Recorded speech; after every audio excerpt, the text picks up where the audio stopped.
পারিবারিক জীবনে কুরআনের নির্দেশনা। পারিবারিক জীবন ইসলামের একটি গুরুত্বপূর্ণ ভিত্তি। কুরআন ও সুন্নাহতে পরিবারের সদস্যদের মধ্যে সুসম্পর্ক, দায়িত্ববোধ, ন্যায়বিচার ও মমত্ববোধ প্রতিষ্ঠার জন্য সুস্পষ্ট নির্দেশনা দেওয়া হয়েছে। এখন আমি পারিবারিক জীবনের কিছু মূলনীতি উপস্থাপন করব। ১. দাম্পত্য জীবনের ভিত্তি, ভালোবাসা ও মমতা।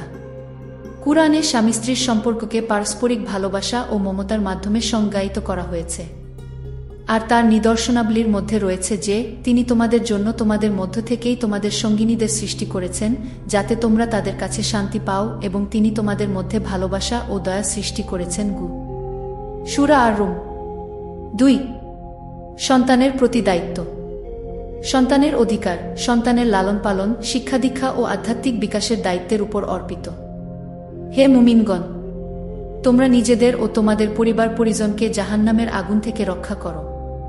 সূরা আত-তাহরিম। সন্তানের সাথে সদাচরণ। কুরআনে বিশেষভাবে পিতামাতার সাথে সদ্ব্যবহারের নির্দেশ দেওয়া হয়েছে। সূরা বনী ইসরাইল। ৩. পিতামাতার সাথে সদাচরণ। কুরআনে বারবার পিতামাতার প্রতি শ্রদ্ধা ও সেবার আদেশ দেওয়া হয়েছে। তোমার প্রতিপালক নির্দেশ দিয়েছেন যে তাকে ছাড়া অন্য কারো ইবাদত করো না এবং পিতামাতার সাথে সদাচরণ করো। সূরা বনী ইসরাইল। ৪. আত্মীয়তার বন্ধন রক্ষা, সিলাতুর রাহিম। আত্মীয় স্বজনের সাথে সুসম্পর্ক বজায় রাখা ইসলামের অত্যন্ত গুরুত্বপূর্ণ শিক্ষা। আত্মীয় স্বজনকে তাদের অধিকার দাও। সূরা বনী ইসরাইল। ৫. ন্যায়বিচার ও ভারসাম্য।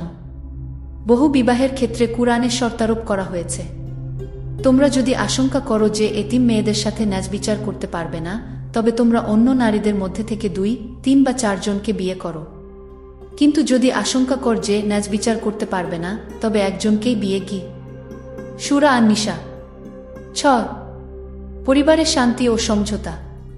স্বামী স্ত্রীর মধ্যে বিরোধ দেখা দিলে কুরআন সমঝোতার মাধ্যমে সমাধানের পথ দেখিয়েছে। আর যদি তাদের মধ্যে বিচ্ছেদের আশঙ্কা কর, তবে স্বামীর পরিবার থেকে একজন ও স্ত্রীর পরিবার থেকে একজন সালিশ নিয়োগ করো। সূরা আন-নিসা। ৭. পরিবারের আর্থিক দায়িত্ব। স্বামীকে পরিবারের আর্থিক প্রয়োজনীয়তা পূরণের দায়িত্ব দেওয়া হয়েছে। পুরুষরা নারীদের উপর কর্তৃত্বশীল, কারণ আল্লাহ একের উপর অন্যকে শ্রেষ্ঠত্ব দান করেছেন এবং কারণ তারা নিজেদের ধনসম্পদ থেকে ব্যয় করেছে। সূরা আন-নিসা। পরিশেষে বলা যায় যে কুরআনের নির্দেশনায় পারিবারিক জীবন হল ভালোবাসা, সম্মান, ন্যায়বিচার ও দায়িত্ববোধের সমন্বয়ে গঠিত একটি পবিত্র বন্ধন। এই নীতিগুলো অনুসরণ করে একটি সুখী ও স্থিতিশীল পরিবার গঠন সম্ভব, যা সমাজের ভিত্তি হিসেবে কাজ করে। আল্লাহ তোমাদের জন্য সুস্পষ্টভাবে বর্ণনা করেন যাতে তোমরা বিভ্রান্ত না হও।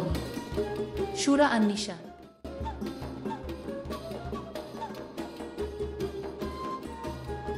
ইসলামিক জীবনযাপন, কুরআন হাদিসের বক্তব্য ও উপদেশ পেতে আমাদের চ্যানেলটি সাবস্ক্রাইব করে বেল আইকনটি অন করুন। আপনাদের সমৃদ্ধি কামনা করছি।